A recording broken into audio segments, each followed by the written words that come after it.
দেখবেন না, ডাকও দিতে পারি নাই।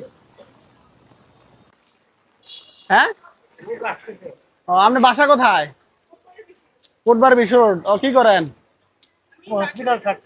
হ্যাঁ, হসপিটালে জব করেন? কোথায়, কোন হসপিটাল?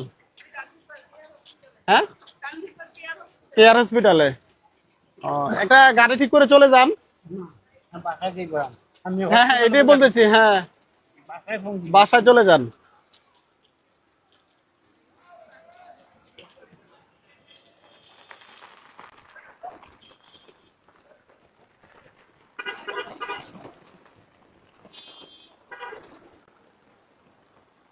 আমি বলতে লাগছিলাম যে আপু পরে যাবেন, উনি কেয়ার হসপিটালে চাকরি করে, কোটবাড়ি বিশ্বরের দিকে বাসা।